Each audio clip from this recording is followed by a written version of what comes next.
Ze mną do Agüimes dojechali też Szwajcarzy, Samuel i Adrian. Później, kiedy ja już spałem, Daniel i Dawid wykonali taktyczny manewr i pognali dalej do San Bartolomé, na szczyt pierwszego podjazdu, gdzie mieli już zaklepane spanie.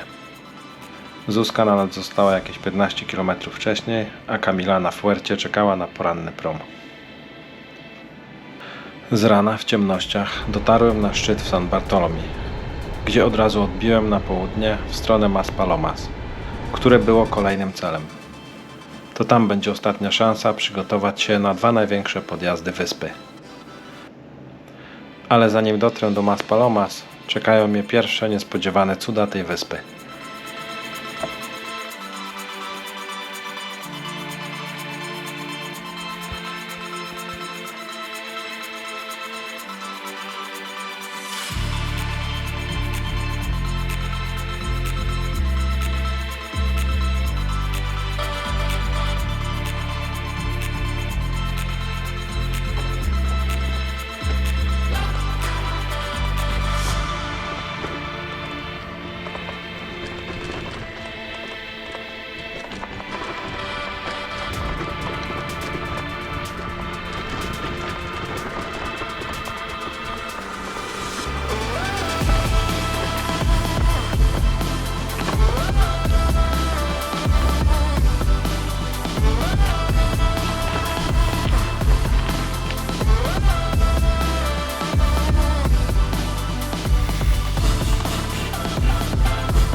W San Bartolomé mieliśmy długi zjazd drogą GC60, która prowadzi do Maspalomas.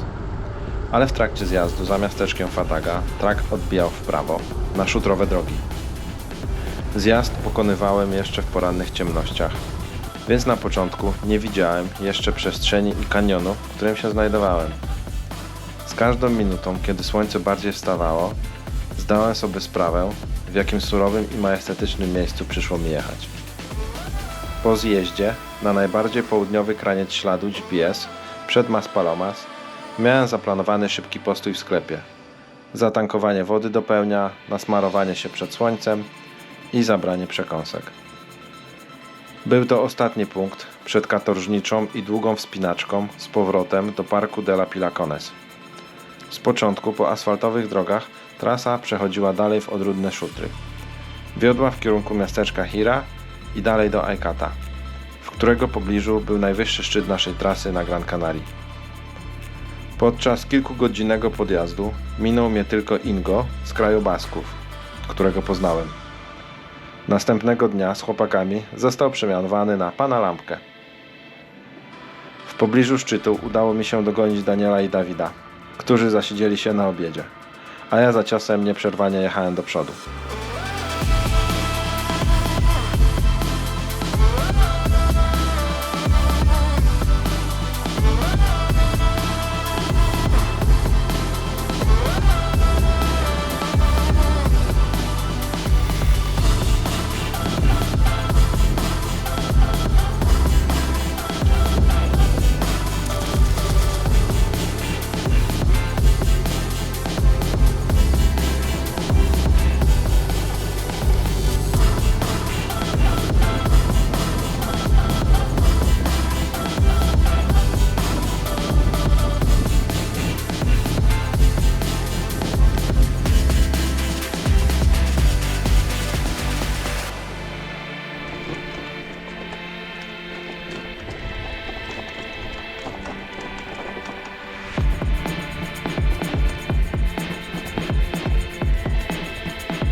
Po wjeździe na szczyt trasy, który tak naprawdę był tylko przełęczą, ale dla nas był to najwyższy wznios na śladzie GPS, zrobiłem 5-minutową przerwę na fotki i na cieszenie się widokiem.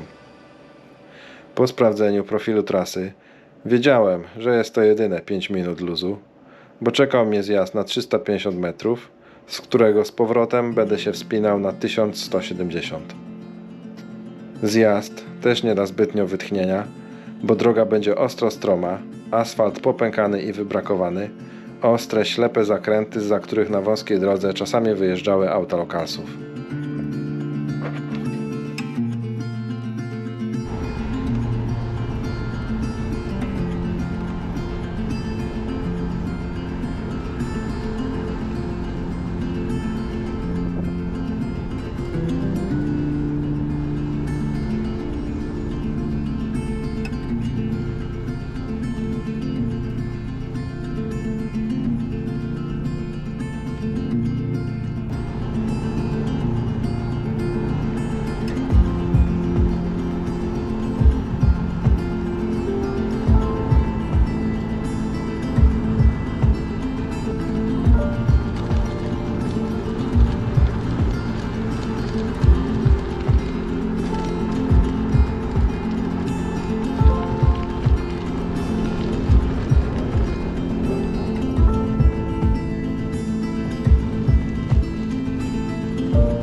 Końcówka wzdłuż wybrzeża była mentalną męczarnią.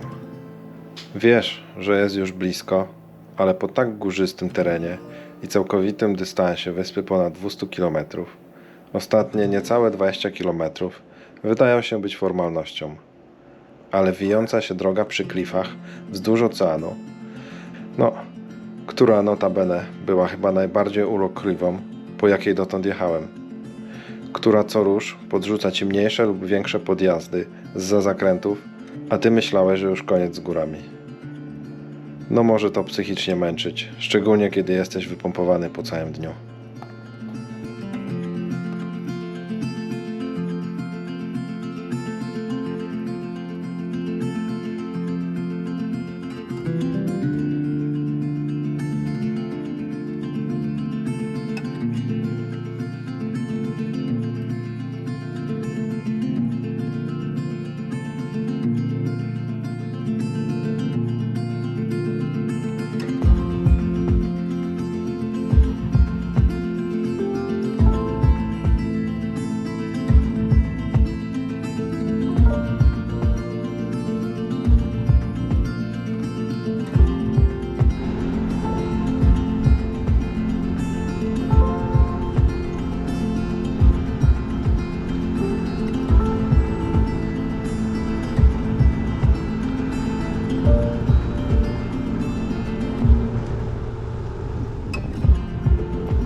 Do Agaete, skąd wypływa prom, wjeżdżam około 19. Godzinę przed promem, który zabukowałem i zarazem ostatnim tego dnia. W myślach śmieję się jeszcze, jak naiwny byłem tego ranka, bo chciałem zabukować prom 2 godziny wcześniej, na 18, a nawet przeszła przez myśl 16. Miasteczko ciche i spokojne. Widać, że pod turystów, ale nie tak jak w kurortowych, głośnych i narzucających się większych miastach. Dla mnie wydaje się jak na końcu świata, po przejechaniu górzystego interioru Kanarii.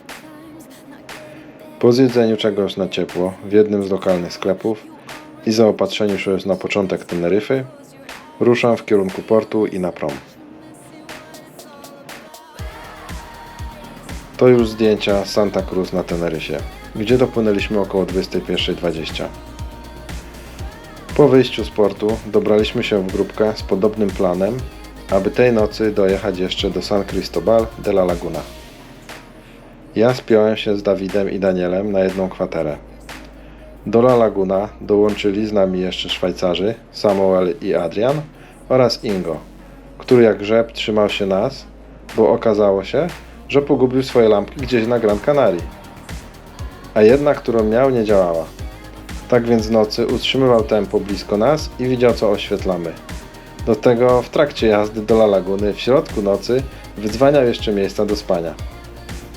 W momentach przez lasy i błoto tej nocy, do dziś, nie wiem jak w totalnych ciemnościach, kiedy grupa się rozciągnęła, przejechał między korzeniami, drzewami i innymi pułapkami. Po 2:00 w nocy zajechaliśmy na spanie w La Laguna. Drugiego dnia plan był wjechać na najwyższy punkt całej imprezy, 2300 metrów, obok stożka wulkanicznego Teide. Ale od jakiegoś czasu wiedzieliśmy, że w grę na poważnie zacznie wchodzić pogoda.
Mamy dzień 4. Budzik z chłopakami mieliśmy ustawiony na 6 rano, ale odgłos deszczu i chlapa na ulicy przetrzymało nas ostatecznie do 7. Szybki wypad do piekarni na małe śniadanie i w niekanaryjskiej pogodzie ruszyliśmy w kierunku Teide, pokonując pierwsze podjazdy. Niestety pogoda dała się tu we znaki. Po około 20 km byliśmy całkowicie przemoczeni i mam na myśli całkowicie. W lesie w pewnym momencie zaczęliśmy analizować sytuację i to, co nas czeka. Byliśmy całkowicie przemoczeni przy temperaturze około 5-7 stopni. Na szczycie Teide wiedzieliśmy, że będzie około zera, a wiele osób wspominało o śniegu. Byliśmy też już w ostatnim momencie, gdzie w zasięgu ręki mamy jeszcze jakąś cywilizację. Dalej było 40 km do szczytu gdzie był Nie, tylko na bar szosie. na ogrzanie. I później już tylko zjazd do Los Cristianos. Ale coś mi się kojarzy, że po tym terenie jeszcze będzie kawałek mały. Więc on może być na tym podjeździe też. Ale mniejszy niż ten. Postanowiliśmy odbić do najbliższego miasta Las Rosas. Gdzieś w knajpce zjeść i ogrzać się i na ile to możliwe przesuszyć ciuchy. Kolejne godziny nie zwiastowały nic lepszego. Ostatecznie wzięliśmy pokój w hotelu na ten dzień, żeby zobaczyć, jak rozwinie się sytuacja. Na mapie widzieliśmy, że przed południem nikt już nie jechał w kierunku Teide. Każdy zatrzymywał się w La Laguna lub okolicach. Po czasie zaczęliśmy otrzymywać alerty pogodowe i informacje, że Park Narodowy Teide jest zamknięty. To był pierwszy moment, kiedy przez myśl przeszła mi rezygnacja, która wydawała się końcem całego trudu i malowała chwilę relaksu na Kanarach, z dala od roweru. Możliwe, że to właśnie skusiło Daniela, który tego dnia postanowił zakończyć imprezę. Pod wieczór, opychając się na kolacji, organizator przesłał pliki z objazdem parku Teide, który powinien być przejezdny. To dało mi i Dawidowi znak, że wcześnie rano wracamy do gry. Na tę chwilę była to taktyczna rozgrywka, bo wiedzieliśmy, że nad ranem na Teneryfę nadejdzie istny monsun z wiatrami do 70 na godzinę i nie chcieliśmy naprawdę być wtedy gdzieś w górach, więc wyjazd zaplanowaliśmy o 3 w nocy. Lub nad ranem, jak kto woli.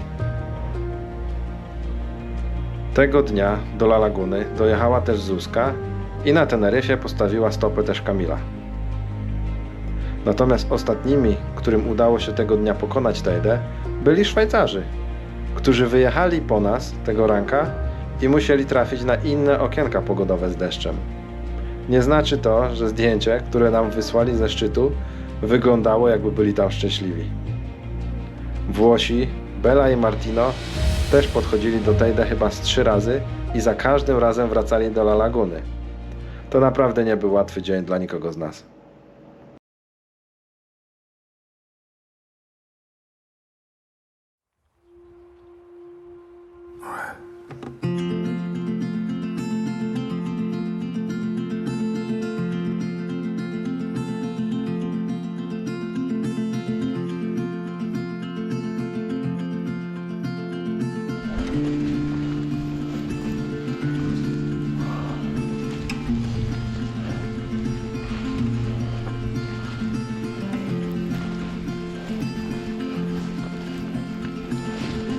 Trzecią a 5 rano z Dawidem przemierzaliśmy dostępną jeszcze część parku Teide i zmierzaliśmy do miejsca, w którym organizator zmienił trasę. Po drodze miałem przyjemność nawijać owijkę kierownicy, która postanowiła się nagle rozkleić. Kiedy dojechaliśmy do miejsca rozwidlenia się oryginalnego traku z zastępczym, byliśmy w najwyższym dla nas punkcie ponad 1700 metrów. Stąd czekał nas zjazd do miasteczka Guimar, czyli około 1400 metrów w dół i 23 km dystansu, który był ciągłym zjazdem wijącą się drogą. Z rana w niskiej temperaturze około 5 stopni, kiedy zimny wiatr wychładza się znacznie szybciej, nie był to przyjemny zjazd jak w typowo ciepły kanaryjski dzień.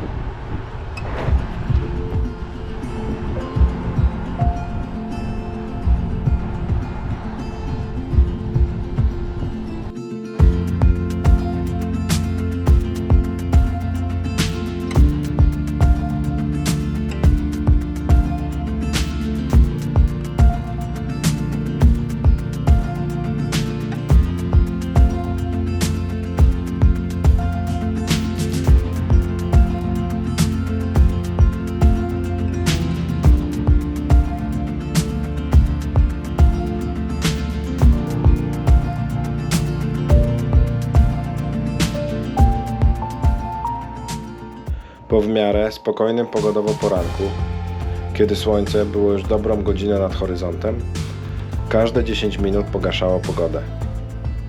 Tęcze pojawiające się przed nami zwiastowały deszcz, a wspinaczka do miejscowości Villaflor, gdzie z powrotem wracaliśmy na oryginalny track, wzmagała wiatr coraz bardziej. Po dojeździe do miejscowości byliśmy kolejny raz kompletnie przemoczeni i wyziębieni przez przeszywający wiatr. W głowie była jedna myśl. Trzeba jak najszybciej z zaciśniętymi zębami zjechać do Los Cristianos na wybrzeżu, gdzie temperatura była całkowicie inna i tam zagrzać się w słońcu.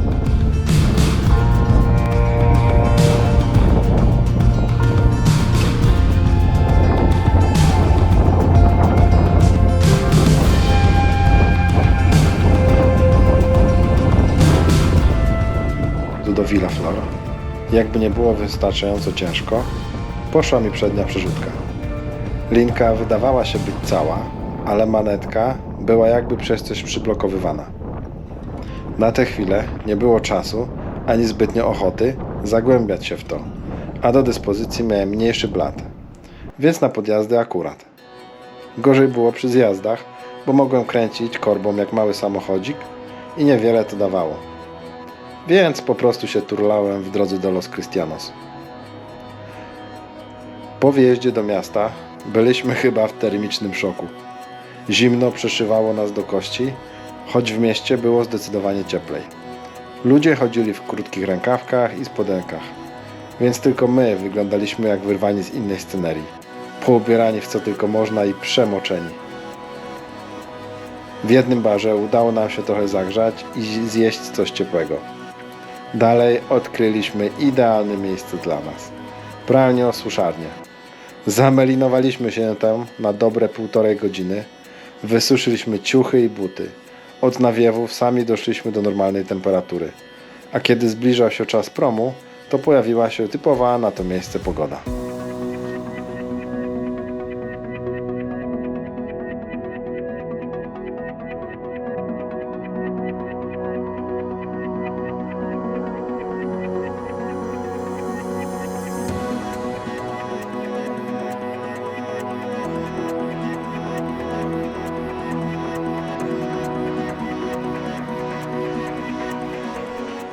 Kiedy my suszyliśmy się w Los Cristianos, pozostała reszta, która tego ranka postanowiła przyjechać na Teneryfę, powoli zbliżała się do nas. Na terminalu promowym widać było, że wszyscy byli równo zmoczeni przez deszcz. I czekając na prom, każdy urządzał sobie wielkie suszenie na płotach, rowerach czy gdzie się tylko dało. Prom mieliśmy na godzinę 17 i miał dotrzeć na ostatnią wyspę, El Hierro, po ponad 2 godzinach. Razem z Włochami, Holendrami i Mickiewiczem z Litwy płynęliśmy w stronę El Hierro, miejsca, gdzie czekała już meta. Po dotarciu z Dawidem ruszyliśmy od razu na pierwszy podjazd, który prowadził do miasteczka Valverde, gdzie mieliśmy spanie.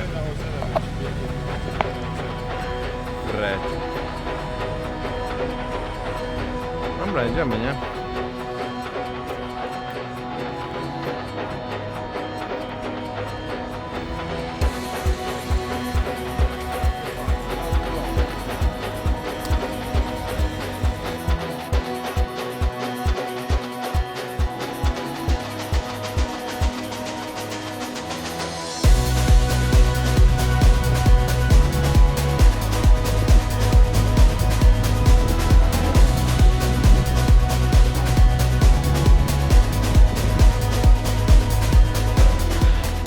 El Hierro zachwycało jako całkiem inna wyspa.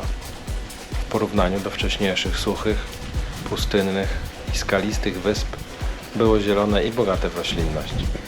Poranne mgły i wilgotność dawało tropikalny odbiór wyspy.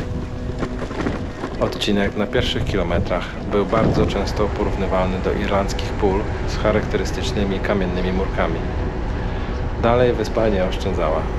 Strome zjazdy i podjazdy, nie zawsze na równym asfalcie, dawały ostry wycisk hamulcom.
Ostatnią noc w Valverde, przed pójściem spać, wiedzieliśmy, że jesteśmy na dobrej pozycji spośród wszystkich, z którymi przypłynęliśmy.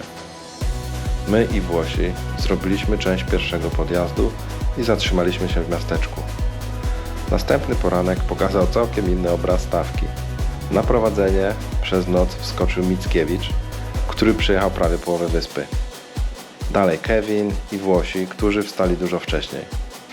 Sophie i Arno też byli przed nami. Tak więc ostatni pościg było czas zacząć.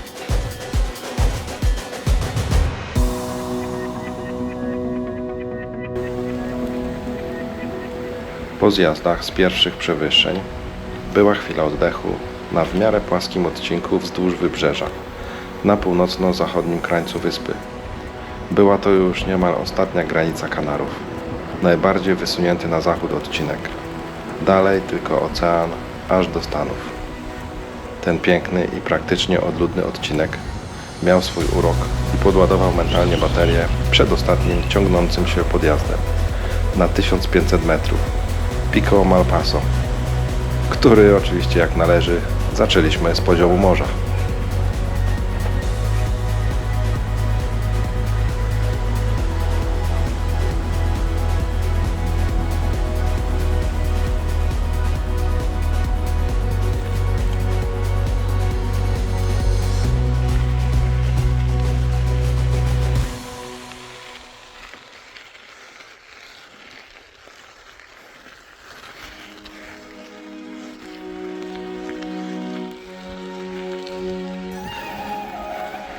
Ostatni podjazd na Pico Malpaso była już to jazda na wykończenie. Piątego dnia po 800 km i około 16 000 metrów przewyższeń jedyne co miałem w głowie na tej górze to tylko przejść naprzód. Nie zatrzymywać się na zmianę ciuchów, bo mokro czy zimno, sprawdzać co znowu zaczyna piszczeć w napędzie, czy może stanąć na te 5 minut, żeby tylko dychnąć. Wiedziałem, że im szybciej przejadę szczyt i zacznę zjeżdżać, temperatura zacznie wzrastać i to, że jadę znowu cały mokry w 5 stopniach nie będzie już tak przeszkadzać i każdy kolejny metr to bliżej mety. W okolicach szczytu minąłem może 2 grupy piechurów, ubranych jak na sztormową pogodę w Tatrach, podczas gdy ja w krótkim jersey i spodenkach, jak gdyby nigdy nic, jechałem sobie rowerem po wulkanicznym szutrze.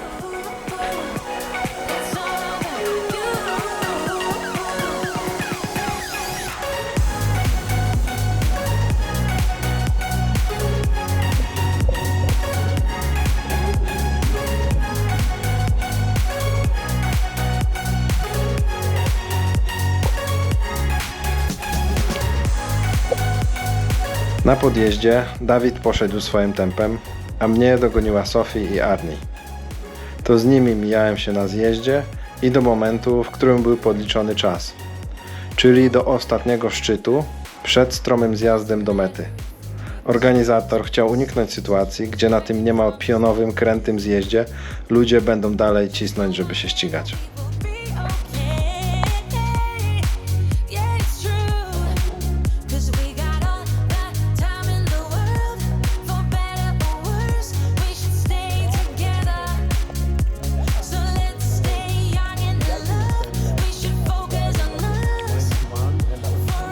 W tym właśnie składzie, ostatnim zjazdem, pojechaliśmy już razem do mety. Sophie i Arnie z Holandii oraz ja z Dawidem.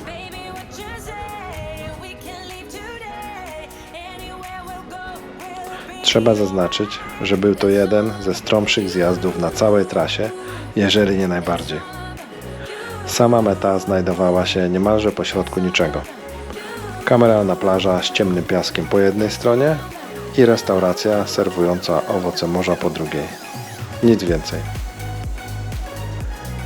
To tutaj spotkaliśmy się z kolejnymi uczestnikami, a jeszcze tego samego wieczoru, na tej właśnie plaży, odbyło się afterparty z grillem dla obecnych.